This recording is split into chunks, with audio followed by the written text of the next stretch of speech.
Grief is supposed to make people quiet, but betrayal shouts. Can we just get this over with? Clara's voice sliced the silence like a jagged blade. We were in the middle of Marianne's funeral. Her casket, oak, simple like she wanted, rested beneath that awful velvet canopy they always use at the cemetery. Wind stirred the hem of my black coat. My fingers clutched the locket she left me. It was warm, or maybe that was just the heat of shame in my palms. "Let's not pretend anymore," Clara said, standing by the casket now. She wanted me to have the house. It's mine now. You all heard her say it 1,000 times. The crowd froze. A few heads turned toward me. The preacher paused mid-sentence. Clara's husband, Jason, didn't flinch. He just put a hand on her back like she'd won a prize. "It's my house now," Clara shouted louder, eyes locked on me. I didn't speak, couldn't, my tongue felt like stone.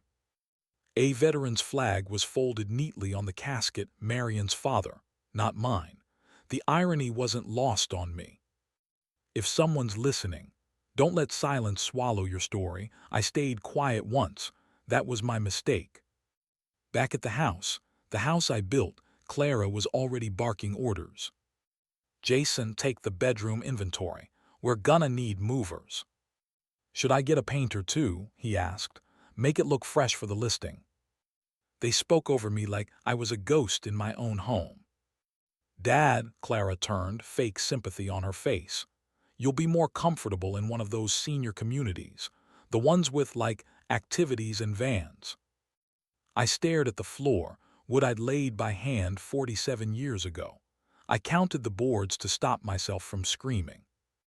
"You're lucky we're doing this with you instead of to you," Jason said, chuckling. "Grief makes you slow. That's why predators strike then."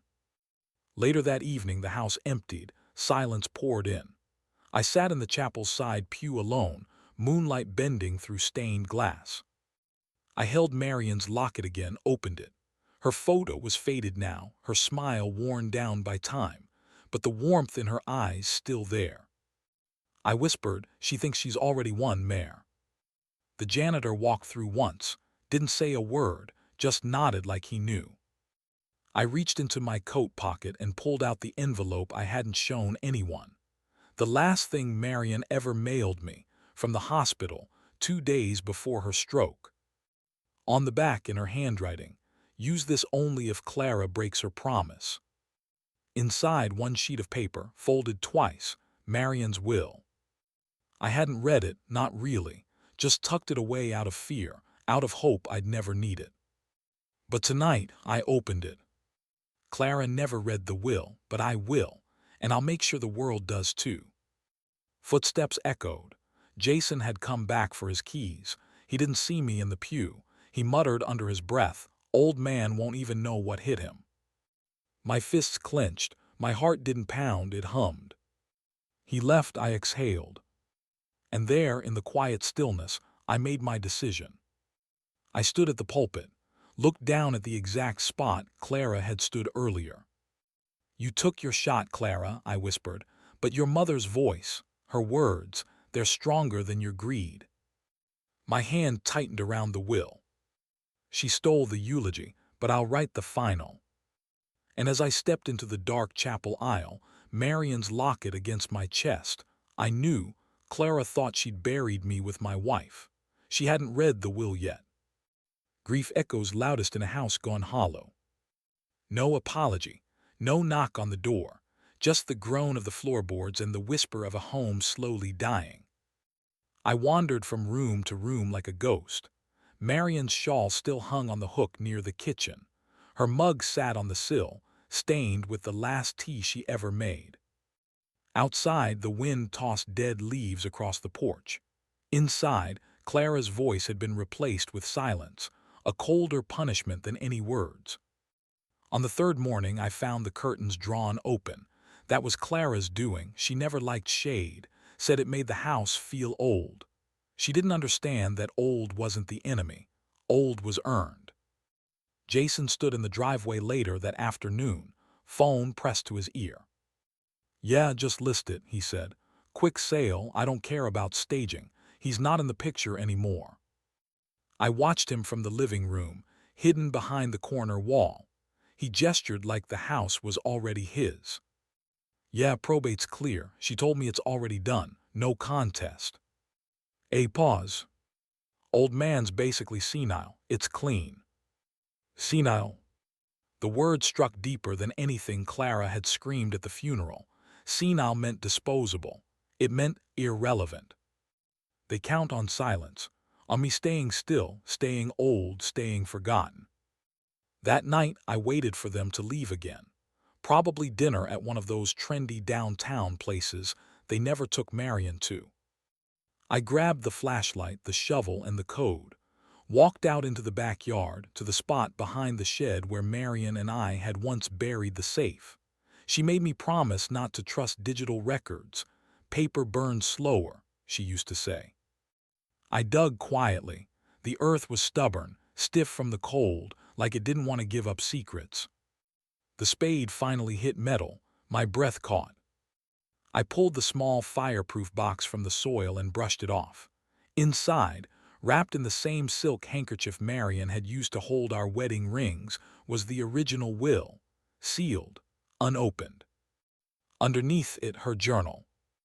Hope is the heaviest thing to hold when you've already grieved twice. I took both inside, sat at the old dining table with the lamp angled low. My hands trembled not from age, but from something deeper. Marianne's handwriting curved softly across the pages of her journal. Each word was steady, intentional. March 4th, if Clara pressures him, remind him. Clause 7.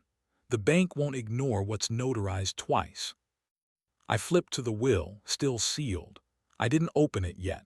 Not because I feared what was inside, but because, for the first time since the funeral, I felt something like advantage, leverage, and I wasn't going to spend it all in one move. The next morning, Clara breezed through the front door without knocking, Jason behind her. I'm calling the moving trucks by Friday, she said, tossing a list of furniture into my lap. This stuff goes in storage, the rest trash or donate. I didn't answer. Jason glanced around, smirking. Gotta admit, Pops, you let this place go. We'll fix it up nice before resale. New kitchen, open floor plan. Clara cut him off. Dad, say something, don't just sit there. I met her gaze, not with rage, not with desperation, just stillness. You done? I asked. Clara blinked, confused. Jason scoffed. I'm just being civil, she said. It's not like you even remember what Mom wanted. She thinks silence means surrender, but silence is how you study an enemy. When they left, I placed the will in a new envelope, tucked it into the hollow of the bookshelf Marianne had designed. I slid her journal into my coat pocket. This wasn't about sentiment anymore. It was war, and wars aren't won with fury.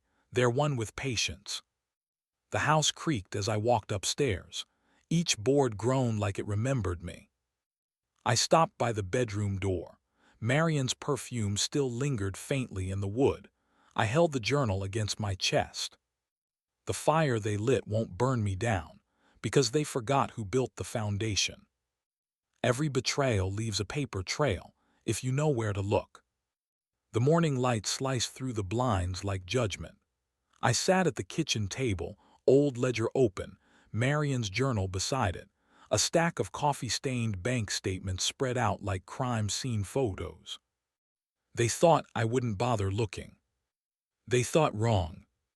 The first thing I noticed was the name, hers, not mine. Property tax records printed off from the county website. Owner, Clara H. Simmons. Owner, I muttered under my breath, my thumb pressing against the paper until it wrinkled. Since when? Marianne and I had always paid taxes from our joint account. No trusts, no transfers, nothing in her name alone. And sure enough, in the ledger, our old, handwritten financial tracker, every mortgage payment, every quarterly property tax line carried both our initials, M plus J. Then I found it, a recent draft check from our joint account dated just 2 months before Marianne passed. Same account, same signature pattern. My name on the stub, hers on the carbon, and yet, somehow, Clara's name ended up on the deed. That wasn't a mistake. That was a rewrite. If you edit history, make sure the man who lived it doesn't have the receipts. I turned to Marianne's journal again, scanning her looping script for anything resembling legal advice. She'd been sharp, that woman. Raised 3 kids, managed the bills, and still found time to underline clauses in law books I never touched. Then I found it. If I die, and Clara acts with blindness, her claim may be contested by original title, only if title is disputed within 120 days of probate closure. Safe deposit copy remains primary proof. Never destroy the ledger. I read it again. Only if disputed within 120 days. I looked at the calendar. It had been 93 days since her funeral. 17 days left. I stood up so fast the chair scraped across the floor. My hands trembled, not from weakness but from fury. This wasn't some emotional misunderstanding. Clara didn't misread the will, she hijacked it. And now I had proof. That night I sat down with the ledger and a stack of sticky notes. Every entry Marianne and I had logged, from the first down payment to the final tax installment, was now a breadcrumb. Clara had forged something, all right, but she forgot about the audit trail. I circled entries in red, labeled pages, highlighted any line that contradicted the new tax documents she filed.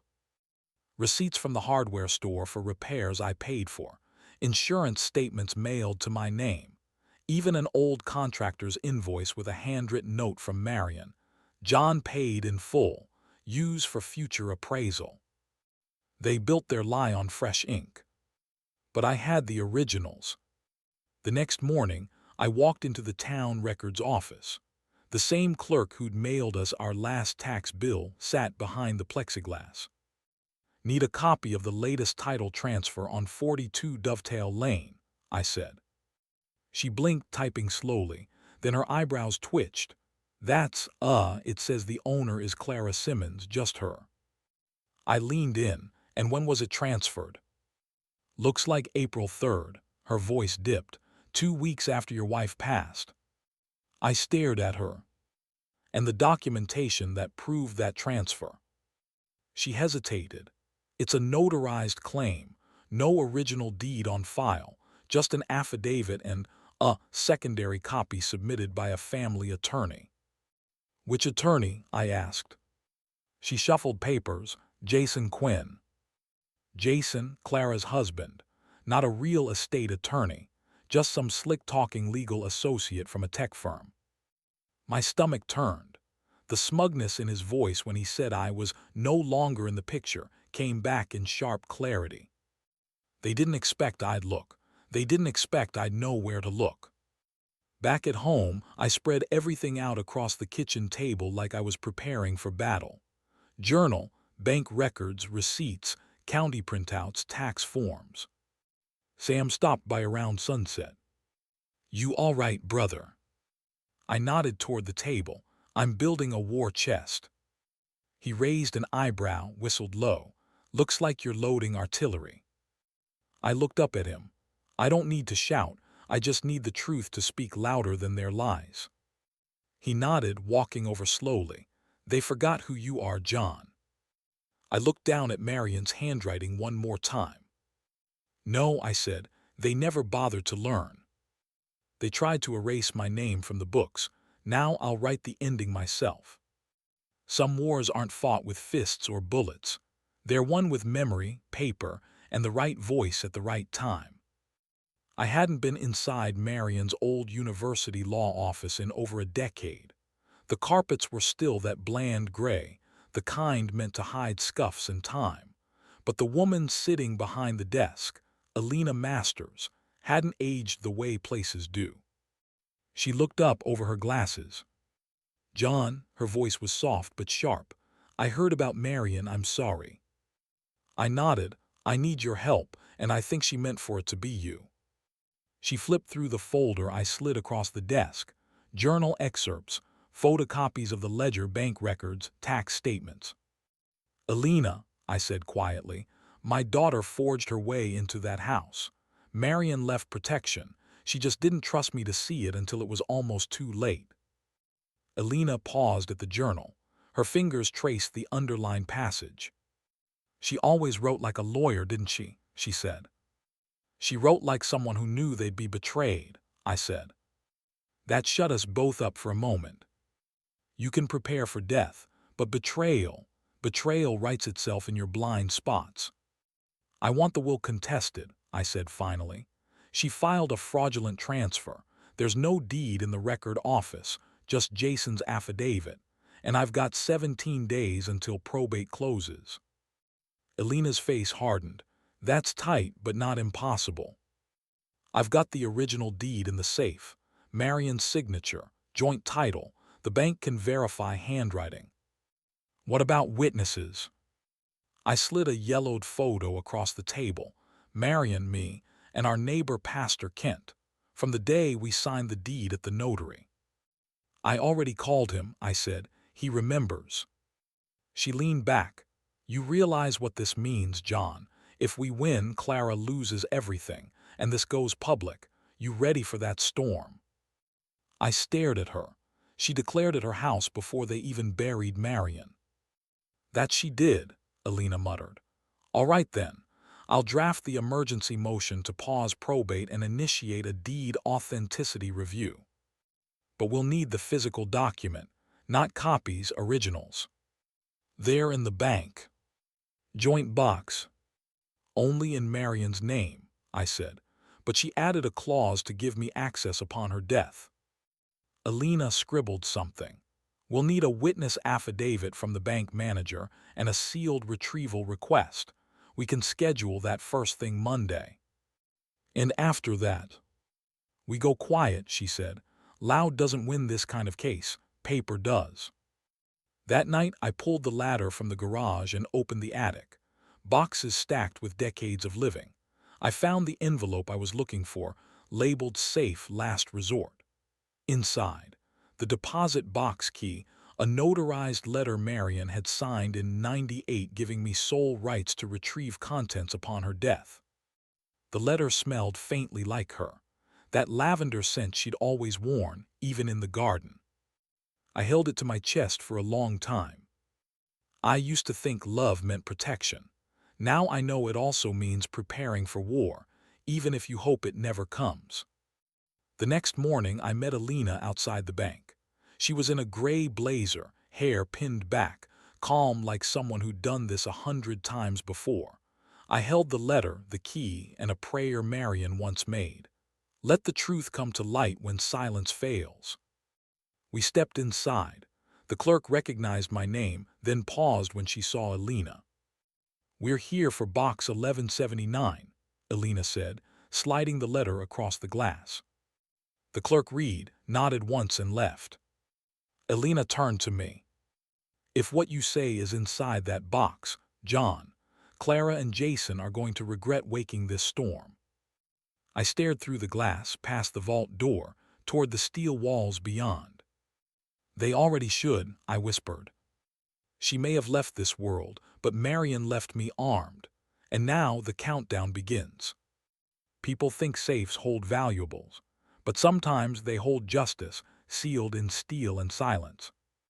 The vault door creaked open like it hadn't moved in years. Cold air spilled out. The manager motioned us inside. Box 1179, she said, stepping back. You'll have 15 minutes. I nodded, my hand tightening around the key. Alina stood behind me, clipboard in hand, eyes scanning every corner of the room like a hawk. I knelt, slid the key in, click. The box slid out heavier than I remembered. Marianne always said truth carried weight. She wasn't wrong. Inside, neatly packed, a velvet folder, a leather-bound journal, and a sealed envelope addressed in her handwriting. John, if they come for the house. Alina leaned in. May I? I handed her the envelope. My hands were shaking, but not from fear, not anymore. She sliced it open with her nail, pulling out the document. Her breath caught. "Oh my God." "What is it?" I asked, stepping closer. "It's the original will," she whispered. "Signed, notarized, 2 witnesses, dated 3 months after the version Clara filed." She flipped the page, eyes scanning. "She amended the deed, left the house under conditional trust to you as long as you reside here. If you pass, it's to be donated to the Veterans Historical Society. Clara isn't even mentioned." She knew, long before the betrayal came. Marianne knew where it would land. "There's more," Elena muttered, pulling out the velvet folder. Inside, a certified copy of the home's purchase receipt in my name, the payment ledger from my account, and a notarized letter from the original lawyer verifying it was paid in full by me, not jointly. Jason's forged affidavit couldn't touch this. Elena looked at me, jaw tight. She buried a landmine. I stared at the journal, the same one I'd seen on her bedside table every night for 30 years. I opened it to the marked ribbon. "If Clara declares war over the house, let the vault speak. John deserves peace, not eviction." I sat down. "I'm not going to yell," I said quietly. "I'm not going to fight them in the street or shout in their faces." "You won't have to," Elena said, holding up the documents. "This is a sword and shield in one." We returned to the lobby. The manager notarized the retrieval form, sealed copies, and handed us the originals. "Thank you," I said, tucking Marianne's journal into my coat. Elena exhaled as we walked out into the morning light. "You have no idea how rare this is. Most people lose everything before they even know it's gone." "I almost did," I muttered. "If someone's listening to this, don't wait until they scream at your funeral to find out what you're worth." They thought the paper trail was dead, but they forgot Marianne never let anything die without a record. That night I sat at the kitchen table, empty coffee mug, folded newspaper, and the open journal beside me. I circled one more passage. "Truth doesn't need to shout, it just needs to stand." I picked up the house key and walked through every room. The scent of lemon, oil on the banister. The scratch on the hallway floor Jason made when dragging that antique dresser. The sunroom where Marianne used to sit and read. I ended in the living room. Clara had replaced Marianne's photo with a framed quote, "Legacy is earned, not inherited." I took it down. Replaced it with the deed. Framed. Visible. Undeniable. The house didn't just belong to me again, it had never stopped. They only borrowed silence. Now the truth was home. You don't always hear betrayal walk in. Sometimes, it lets itself through your door like it still owns the key. The door banged open before I even stood up from the table. "Where is it?" Clara's voice tore through the hallway like a blade. She didn't knock, didn't call, just marched straight into the house with Jason right behind her, both dressed like they were on their way to a charity brunch. "You don't live here," I said quietly, not moving from the table. "You don't get to storm in like you do." "You had no right," she hissed. "No right to go behind our backs. You went to the vault." Jason shoved a folder onto the table. "Our lawyer says your motion is invalid. You're manipulating documents to confuse the process." I didn't even glance at the folder. "You sure you want to play that card, son?" I said, eyes locked on his. "Because the next motion gets filed publicly." He flinched. I wasn't angry. I was past that. What I felt was colder than fury and sharper. Clara circled the table like she thought she could still intimidate me. "I told everyone you were declining," she said, almost proudly. "That you were confused, fragile, that you didn't even remember what mom's will said." "And did you?" I asked, standing slowly. "Did you read all of it, Clara, or just the part that suited you?" Her jaw tightened. Jason cut in. "The house is already in our name. You'll lose. You'll die alone in court." "Elena filed the corrected deed 3 days ago," I said. "You'd know that if your lawyer was half awake. The judge acknowledged preliminary standing this morning. Jason blinked. He didn't know. You're lying. I'm not. Clara scoffed. Then you're pathetic, a bitter old man clinging to wood and stone. This house will be empty in a year, just like you. She turned toward the door. That's the difference between us, I said. You think a home is what you take. I know it's what you keep. They slammed the door. The silence they left behind was heavier than any noise. I stood still, staring at the dent her purse left in the wall when she brushed past the coat rack. She never knocked, not once, not when she was little, running through the halls barefoot, not even when Marianne was dying in the next room. Elena called later that afternoon. Court accepted the deed correction. Preliminary injunction granted, she said. They can't legally sell or modify the property while the case is open. Good, I said. There's more, she added. The judge wants an evidentiary mediation first. It won't be public, but it will be official 2 weeks. I hung up and walked to the den. The old television sat dusty in the corner. On the shelf beside it, I pulled out a camcorder, the one Clara used to film her college thesis.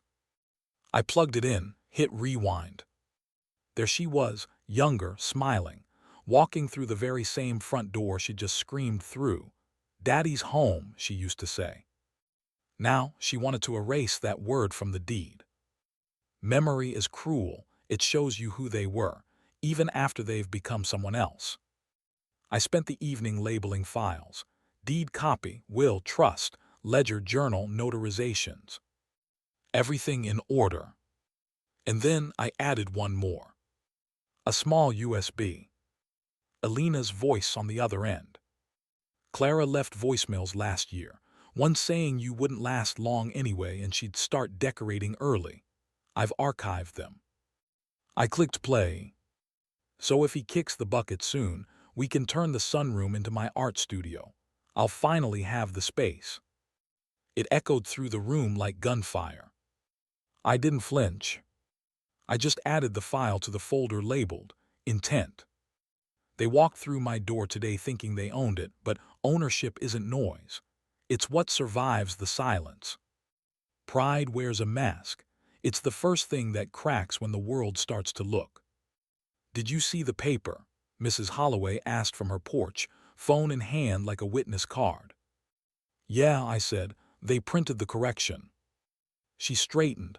I never liked that girl anyway, too sharp to be kind. She's my daughter, I said, and the words came out softer than I wanted. She reached over and squeezed my hand like she could glue me back together. You did good, Sam muttered, sliding onto the porch step with 2 coffees. They thought you were slow. You moved faster than their plans.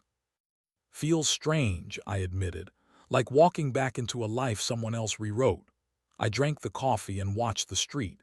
The neighbors' faces were there, eyes widened, heads dipping when Clara passed. Not pity, distance. People notice when someone tries to rearrange their history, Sam said. They don't like it. Cracks don't sound like thunder. They're small things, calls that go unanswered, invitations that stop arriving. The calls started that morning. My phone buzzed, Elena's number. They pulled 2 of Clara's biggest investors, she said without preamble. They're asking questions about impropriety. One contractor canceled a bid because he doesn't want the association. Jason's firm got a chilly email from a client. This is bleeding out.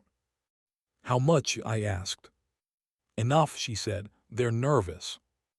I felt something loosen in my chest, not triumph but relief. It was justice, not vengeance, and it felt less hungry than I'd imagined. That afternoon, Jason stormed up the walk. He stopped before he reached the steps, like he was arguing with himself. You're making this ugly, Dad, he said, and his voice had the brittle edge of a man losing leverage. You're going to ruin everything for Clara. Think about her career. She screamed at her mother's funeral that the house was hers, I said. She told the world, I'm just answering. It's not the same, he snapped. You're vindictive, you're Old, I supplied, watching him. You too called me senile. You called me irrelevant. You treated my life like it was a blank page. Jason's face went red. You don't get to play martyr. I don't want to be a martyr, I said. I want what was rightfully mine and what Marianne wanted. He turned and left. Not a slam this time, no theatrics, just the quiet shuffle of a man whose footing had slipped. The neighborhood is a mirror. When a crack appears, everyone glances at their reflection. Word kept spreading. At church on Sunday, Pastor Kent put his hand on my shoulder in front of the congregation. This man stood with Marianne for 50 years, he said quietly. We owe him the truth. Someone in the back clapped. I felt my cheeks burn with embarrassment and gratitude both. Later, Mrs. Holloway brought over a pie, whispering, If you need me to testify about Marianne seeing the deed, tell me. I'll stand. Those offers were small armor. I accepted them all. Clara tried to rally friends. She posted on social media an image with a caption about taking back what's rightfully ours. The comments were lukewarm. A few old classmates sided with her, but others wrote things like, if she screamed at a funeral, maybe she should check the facts. The tide was turning. Jason called my house that evening. I let it ring out. He texted later, people are talking. This is getting ugly. Fix it with your lawyer before it gets worse. I replied once. I fixed it with my wife's handwriting. You can break a man with shouts, or you can let the paper you tried to fake break him with silence. That night I sat with Alina and Sam at the kitchen table. Files fanned out like a dealer's spread. Alina pointed to the affidavits, neighbors who remembered the deed signing, the old contractor who'd written the ledger note, Pastor Kent's notarized statement. You see this, Alina said. It's not just the will anymore, it's community testimony. Sam laughed softly. They tried to rewrite a life, but history has neighbors. I thought of Marianne's journal, of her handwriting, the quiet care she took to protect me. I thought of Clara's scream, how small it had sounded after all the quiet proof came out. We're not done, Alina said, but they're starting to lose the story they wanted.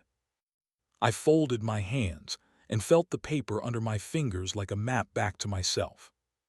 The facade was cracking, and every broken piece showed a truth they couldn't paint over. You don't see the moment trust breaks. You hear it in the silence that follows your name. Jason rang the bell like he owned it. I opened the door but didn't step aside. You planning to die here, old man? He sneered. I plan to live here, I said. That plan's still intact. He snorted. You're just delaying the sale. Clara's already filed. Lawyers will chew you up. I've seen worse than lawyers, I said. He thought my age made me soft. But grief sharpens memory, and memory doesn't age. Later, Alina met me at the kitchen table, her briefcase opening with a metallic snap. You're not going to like this, she said, sliding over documents. Jason filed an emergency transfer of ownership, citing you as mentally unfit. Clara signed the affidavit. I stared at the paper, mentally unfit. She nodded. They used your medical history, your blood pressure meds, the cardiac scare last year, claimed you're suffering cognitive decline. It's baseless, but it's aggressive. I breathed through my teeth. They're betting I won't fight. They're wrong, she said. We fight with facts. That night, I sat by Marianne's old desk and pulled out her folder of letters. One stood out, dated 5 years ago. If they ever weaponize your health against you, bring this to Alina. It's notarized, and it outlines my full confidence in your faculties and right to remain here.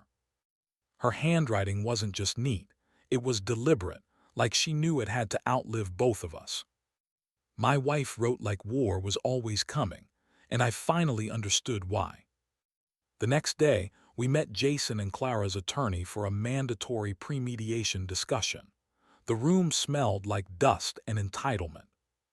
Clara wore sunglasses indoors. Jason tapped his phone like it was a weapon. You look tired, Clara said. You should let this go. I'm not tired, I said. I'm just not angry anymore. That's worse for you. The attorney began, if we can find a compromise. Alina held up Marianne's affidavit. There will be no compromise. This was premeditated exploitation. We're filing an injunction to stop all sale activity and restore title, pending investigation. Jason leaned forward. That's not how this works. No, Alina said. That's exactly how this works when you forget the law still exists. Back at home, Sam sat across from me, his eyes dark. You good? He asked. I'm steady. They're cornered, he said. Cornered people get reckless. I nodded. Let them. I've got the facts. Let them shout. We sat in silence, the TV flickering without sound, just light across the walls. They thought power came from volume, but sometimes justice whispers. That night a car slowed outside my house, lights off, just idling. I stood by the window, didn't flinch. If they wanted fear, they'd have to look somewhere else. The next morning, someone had thrown eggs at the porch. I cleaned it silently. Alina texted me a single line, court date approved. The judge wants to see everything. I took the locket from the mantel. Marianne's photo inside, young, sharp-eyed, quiet as stone. You saw this coming, I whispered. I remembered her final voicemail, short, almost playful. If Clara ever acts like the house is hers, just remember, paper beats screams. They screamed at a funeral, but I had the receipts, and the dead don't lie. The trigger they pulled was forged, but the shot fired will echo back at them with proof. A house doesn't forget who built it, and neither do I. The courtroom was plain, no chandeliers, no cinematic drama, just cold benches and the smell of paper. I sat on the left, Alina beside me, calm as a winter lake. Across the aisle, Jason in a slick gray suit that didn't fit his posture, and Clara, clutching a tissue she hadn't used. Judge Harrow entered, older man, glasses low on the bridge of his nose. He looked like someone who'd seen more than enough greed dressed as grief. Proceed, he said. Alina stood. Your Honor, my client has been falsely deemed mentally unfit by his daughter and son-in-law in an attempt to seize and liquidate his estate. We submit exhibits A through F, including the unaltered will of the late Marianne Collins, a notarized affidavit of capacity, and personal journal entries outlining her intentions. Jason snorted audibly. Clara gripped his knee. They laughed too soon, because silence is not surrender, it's gathering. Judge Harrow flipped through the pages slowly, methodical, not rushed. He paused at Marianne's affidavit. Alina, he murmured, this is her handwriting. Verified and notarized 5 years prior to her passing, she said. Jason leaned forward. Your Honor, if I may. You may not, Harrow said without looking up. I'll hear from Mr. Collins first. I cleared my throat. My voice came out steady. I trusted my daughter, I said. I trusted she would honor her mother's wishes and mine. Instead, I buried my wife and was told I was no longer welcome in my own home. I've lived long enough to know that grief reveals character. Hers revealed greed. A silence fell, heavy, felt like snow right before it hits the roof. After the hearing, outside on the steps, Jason hissed, You think this makes you noble? This is pathetic. I looked at him, no heat, no tremble, just the knowing. You wanted a house, I gave you a family, one you threw away. Clara crossed her arms. You think a piece of paper can fix this? No, I said, but it can prove it happened. They wanted power without memory, but a house remembers who it belongs to. Back home, Sam sat with a folder in his lap. You did it, he said. Judge ruled in your favor. Not done yet, I said. Not until the deed's reinstated. He opened the folder. You've got it, clerk signed off. County records restored. You're the sole title holder again. I nodded, didn't smile, just breathed. That night I walked the halls. Marianne's old perfume still lingered in the closet. The kitchen faucet still dripped once every 4 minutes. Her wreath still hung crooked on the back porch. I sat on the floor of our old bedroom and opened her journal again. Page after page, gentle warnings, quiet love. If you're reading this now, you've already won, because you didn't let them take your silence too. She fought her battle before I ever knew I'd have won, and she still walks with me. The next day, the local newspaper ran the headline. Elderly father reclaims home in stunning legal turnaround, daughter disinherited. The photo showed me sitting on the front porch, not smiling, just whole. Calls came, some from veterans I hadn't seen in years, some from neighbors, one from Ethan, Marianne's godson. "She'd be proud," he said. "I'm proud of her," I replied. "She saw this long before I did." Jason and Clara tried to fight again, a motion for reconsideration. It was dismissed. They posted online, "He's delusional, we did it out of love." No one shared it, no one believed them. Because love doesn't come with eviction notices. They came for the house, but the house belonged to something older than paper. It belonged to memory. And memory has walls that never forget. Justice feels quieter than I expected. Not loud like victory, more like the sound of a door clicking shut behind someone who thought it was theirs. It rained the next morning, light and steady. I took it as a sign, not of sadness, but cleansing. I made my way to the back garden. Beneath the old stone owl Marianne had loved, I dug carefully, the soil cold against my hands. I hadn't touched this patch in years. My fingers met metal, a small rusted tin. I pulled it out, heart hammering. Inside was the original skeleton key to the attic, wrapped in parchment. The note around it, in her handwriting, read, "For when they try to forget who built this house." I sat back in the wet grass, clutching it like a relic. Later, Sam arrived with coffee. "You're soaked," he said. "I found it," I said quietly. "The key, she left it for me." He didn't ask what it opened. He didn't need to. Some doors aren't for them to open. Some are meant to stay sacred. I climbed the attic steps that afternoon, slow but certain. Dust drifted in columns of sunlight. The door creaked open. There they were. Marianne's keepsakes, wedding invitations, Ethan's baby booties, old ledgers, photo reels, her recipe box, and a velvet bundle I didn't recognize. I sat cross-legged, unwrapped it. Inside, a set of letters addressed to me, dated each year after her diagnosis. The top one read, "If I'm gone and Clara's voice is louder than yours, read these." I didn't cry, not then. I just opened the first. "You built this place with your hands, your back, and your silence. Don't let silence be your end, too." That evening, Clara showed up unannounced. She knocked, I didn't answer. She knocked again, louder. "Dad, come on." I opened the door halfway. She was dressed nice, like she had a dinner plan that wasn't here.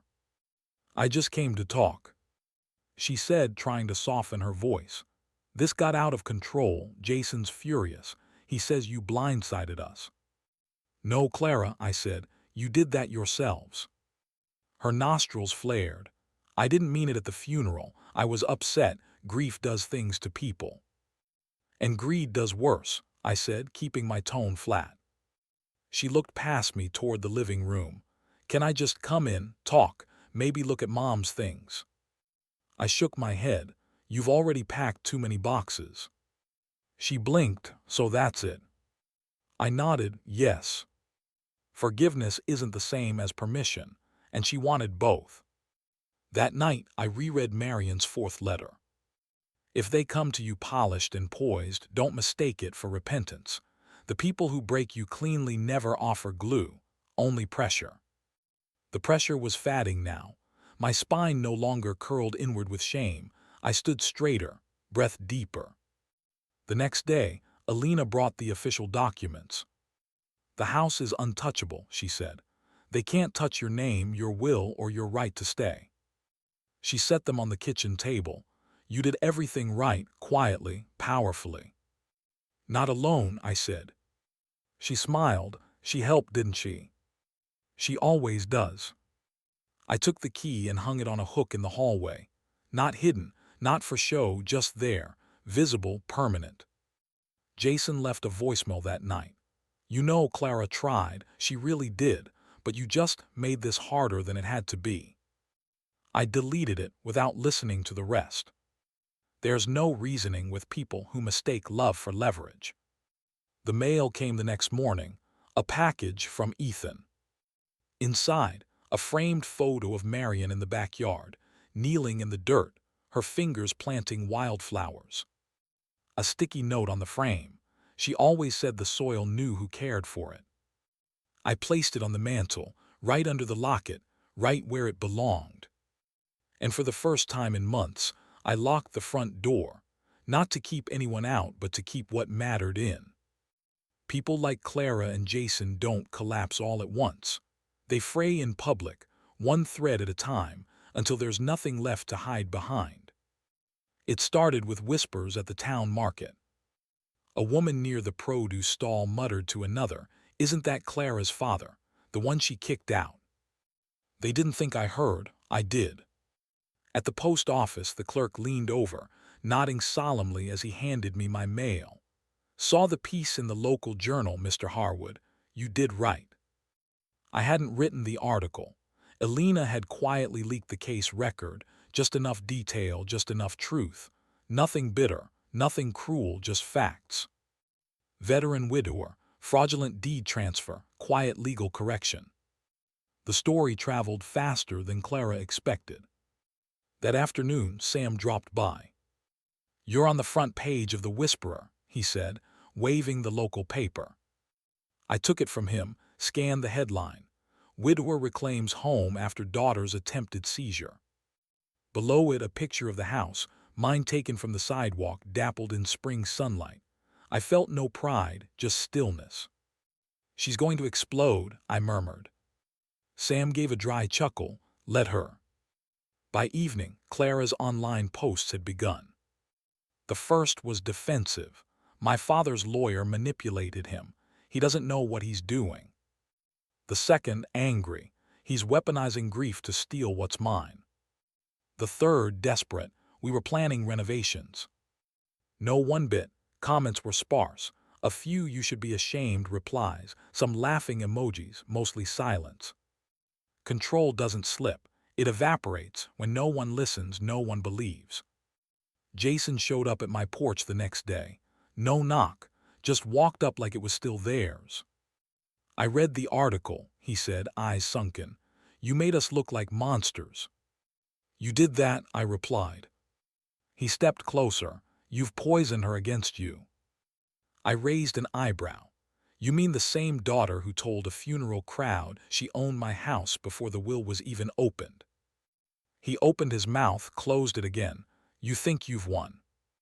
I leaned forward. "No, Jason, I've endured. That's different." I left the porch light off that night. Sat in the dark with Marianne's last journal entry open. "They'll try shame first, then pity, then guilt. Let none of them in. You are not what they say." The next week, the paper ran a follow-up. Interviews with neighbors, a piece on elder financial abuse, an inset box with a quote from Elena. The law exists not just to punish theft, but to restore dignity. Elena stopped by after it published. "You're a symbol now," she said, handing me the glossy paper. "I didn't want to be," I said. "But it matters," she replied, "to others like you." She meant it, I could tell. I didn't start this fight for justice. I started it to survive, but sometimes they're the same thing. Jason's construction firm started losing contracts. Clara's Instagram bookings dried up. Their friends unfollowed, clients canceled, brunch invites disappeared. It wasn't my doing. I hadn't said a word, it was just gravity. The kind that pulls masks off. A few days later, Ethan emailed me. Subject line, "Proud of you, Old Oak." Attached was a link to a veteran support newsletter. The story had made it in. I closed my eyes and whispered, "Thank you." The next time I passed the mirror, I paused longer than usual. The lines were still there, The ache in my shoulder hadn't left, but the man staring back at me looked steady. Not restored, not young, just owned again, his face, his home, his name. And as the wind rattled the window panes that night, I finally knew. It was their silence now, not mine. When a liar's house collapses, they don't admit it. They scream louder, hoping the noise covers the wreckage. I heard it before I saw it, Clara's voice on the porch, loud, cracked, vicious. You spineless coward. You think you can humiliate your own daughter and just sit back and sip tea while we lose everything. I didn't open the door. Jason was behind her, quieter but no less bitter. The article ruined us. I opened the door then, slow. I didn't raise my voice. It told the truth. Clara stepped forward like she might hit me, but her hands were shaking too hard to form a fist. I should have been smarter, she spat. Should have had you declared incompetent before you pulled this stunt. That's what you're angry about. Not the betrayal, not your lies, just that you failed. Jason growled.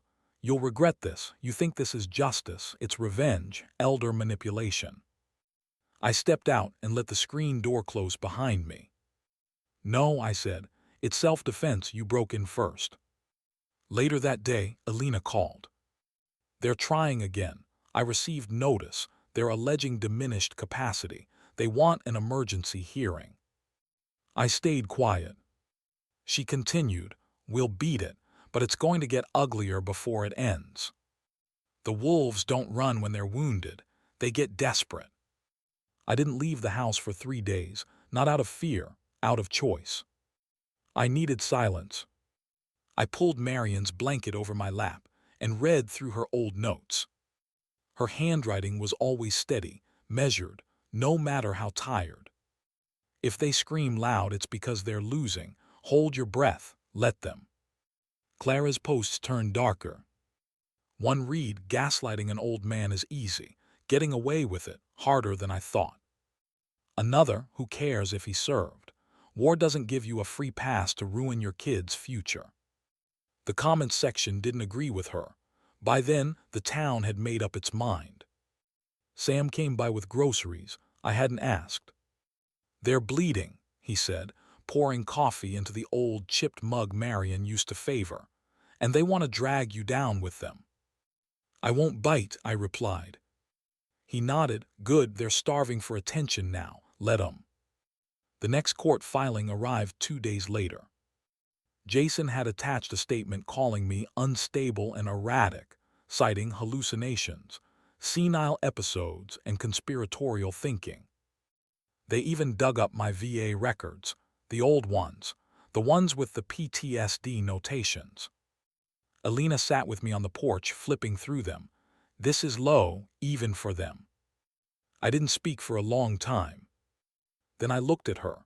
I'm not ashamed of what I survived, but I'm ashamed I raised someone who'd use it against me. She didn't try to comfort me. She just nodded. That helped more than words. They forgot who I was before them, before the house, before the title, before the war I fought after the first one. The hearing was set for the following week. I didn't tremble. I didn't rehearse. I sharpened. Alina filed a cross motion that same day, along with an updated will from Marianne, her medical notes, and notarized letters from friends, neighbors, and the VA counselor who'd helped me through grief therapy last year. It was a wall of truth, thick and immovable. Jason sent one last message before the hearing. A voice note. You ruined her. She cries every night. Hope you're proud. I played it twice, then I saved it. And I whispered, good. That night I sat by the open window. Outside, the wind stirred the trees. The same trees I'd planted the year Clara was born. The same trees she thought she could cut down and sell for profit. I whispered into the dark, she'll learn. Even rot doesn't spread forever. And as the first chill of autumn crept through the window frame, I realized my silence wasn't surrender, it was strategy. They came to bury me in legal dirt, but the courtroom isn't a place for feelings, it's for facts, and I had plenty. The courthouse smelled like old wood and bad coffee. I wore my best jacket, the one Marianne bought me the Christmas before she passed. It still had her perfume in the lining. Clara walked in first, high heels, sharp eyes. Jason trailed her, face tight. They sat across the aisle, acting like they still had a chance. I didn't flinch. "State your case," the judge said. Their lawyer stood. "Your Honor, this is a matter of mental competency. My clients believe Mr. Halloran is exhibiting paranoia, forgetfulness, and impaired reasoning. He's reopened property disputes and denied rightful inheritance. This is not vengeance. It's concern." I turned to Alina. She didn't blink. She stood slowly, deliberate. "We'll be submitting Exhibits A through K, including Marianne Halloran's updated will, the recorded trust agreement, VA assessments declaring Mr. Halloran fully cognizant, and sworn affidavits from a dozen neighbors, doctors, and professional witnesses." The judge raised an eyebrow. "Any recordings?" Alina nodded. "Yes, including one voice memo of the plaintiff's husband accusing Mr. Halloran of ruining their lives. We believe that shows motive." Jason shifted. Clara whispered, "Shut up. They always talk too loud when the truth gets close." The judge called a recess. I stepped out for air. Sam stood by the vending machines. "You're doing fine." I shook my head. "They called me crazy, Sam." He took a sip of soda and looked me dead in the eye. "Let them. That's what people say when they can't undo what they've done." Back in the courtroom, Clara took the stand. "My father is not the man he was. He talks to himself. He accused me of theft. I've done nothing wrong." Alina stood. "Is it true you posted online that you could erase him with a signature?" Her face went still. "I don't recall." Alina clicked her laptop. "Exhibit G screenshot dated 3 weeks ago." The judge looked at the screen. Clara's words hung heavy in the air. Jason muttered under his breath. The judge heard it. "Speak up, Mr. Rallins." Jason looked up. "We were just trying to secure the future. He was wasting the estate." I sat silent. The judge turned to me. "Mr. Halloran, would you like to speak?" I stood. Marianne's locket warmed in my palm. "I built that house with my bare hands. I've never raised my voice in that courtroom until now because I didn't want to shame them. But I will not be erased. I loved my daughter, I still do, but this wasn't love in return." Clara's eyes filled, but not with remorse, with anger. The judge cleared his throat. "I've seen enough. Justice doesn't roar, it whispers, and then it writes your name in ink." "The petition for guardianship is denied," the judge said. "Mr. Halloran's competency is clear. Further attempts to seize property will be met with sanctions." Jason dropped his head. Clara froze. I exhaled. First time in months I didn't feel like I was holding in a breath. Outside, reporters buzzed near the entrance. Alina blocked them off. Sam handed me a folded note. "Marianne wrote that," he said. "Gave it to me before the cancer took her." I opened it. "If they forget your worth, let the law remember." I blinked hard. Alina leaned in, her voice low. "Next step, full estate execution. You ready?" I nodded. "I've been ready since the funeral."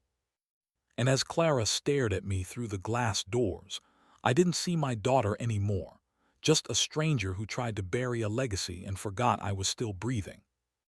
You don't inherit a legacy by stealing it. You earn it by honoring the ones who built it. The VFW hall was half-lit, dust swirling in the morning rays through high windows. I stood near the podium, hands trembling slightly, not from weakness, but from the weight of what I was about to do. Alina laid the folder in front of me. "Whenever you're ready." Sam nodded from the front row, arms crossed, chin lifted. He wore his army hat like armor.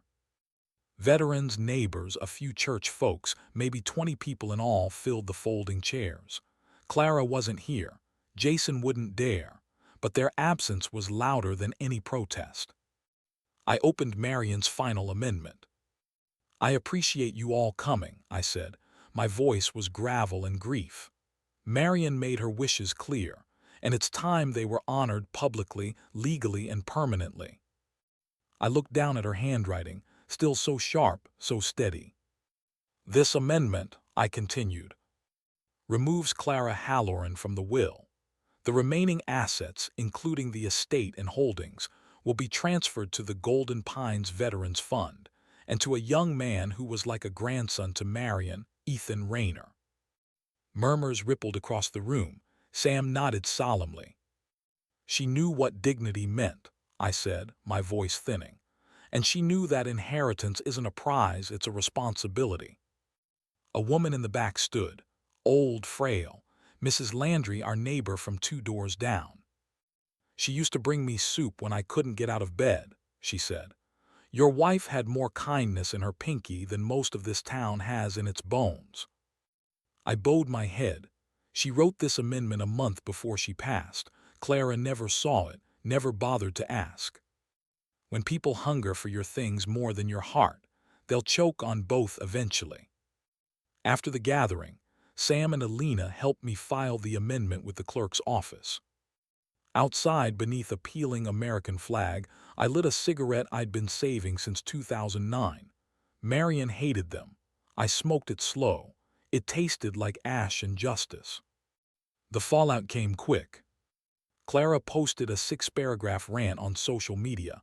Lies, venom, claims of elder abuse and manipulation by outsiders. She tagged news outlets. None responded. Jason tried calling Alina's office. She blocked him. They tried to gather sympathy online, but the comments were merciless. "You screamed 'it's my house' at a funeral. No wonder your own father disinherited you. That man survived war. You couldn't survive a will." Alina sent me screenshots. "Should we respond?" I shook my head. Let silence finish the work. Later that evening, I sat on the porch. Ethan arrived, holding flowers and a sealed letter. "She wanted me to give this to you," he said. "Told me to wait until you won." I opened it, Marianne's handwriting again. My heart thudded. "If you're reading this, it means you remembered who you are. Not just a husband or a father, but a builder of something no one can steal, truth." Ethan sat beside me. "You okay, sir?" "I'm tired," I said, looking at the yard, "but I'm whole." And for the first time since the funeral, I no longer saw Clara standing at the casket. I saw Marianne's name restored, untouched, and written in the ink of justice. The greatest justice isn't loud. It's a door closing behind you with your name on the key. The key slid into the lock like it remembered me. I turned it slow, like a man re-entering his own skin. The front door opened. Light poured across the foyer floor. The air smelled like lemon polish and thyme. I stepped over the threshold not as a guest, not as an intruder, but as the rightful owner. Again. The house was mine. Because dignity can't be stolen. It can only be surrendered, and I hadn't. "Sir," Sam's voice behind me, "you sure you don't want me to carry that box in?" I glanced back. He stood at the curb with the small moving box, the only one I had. "Nah," I said, "I want the weight of it just once." Inside the box was everything I needed. Marianne's photo in its brass frame, the will, her journal, and the wreath she'd woven in the fall before she passed. I set it down in the parlor, the room Clara said was outdated, the room Marianne said was ours. I pulled back the curtains. Light spilled in, soft, familiar. Dust floated through the air like the house was sighing in relief. "Coffee?" Sam offered, stepping inside, holding up a thermos like a peace treaty. "Only if you stay," I said. "One more story, one more sunrise." He grinned. "You've got both, old man." We sat in the parlor, sipping in silence. The fireplace was cold but alive. I leaned back, stared at the ceiling Marianne always wanted to repaint but never did. "She'd be proud," Sam said. I nodded. "Tell me to stop being so dramatic, then write it all down anyway." Grief doesn't end.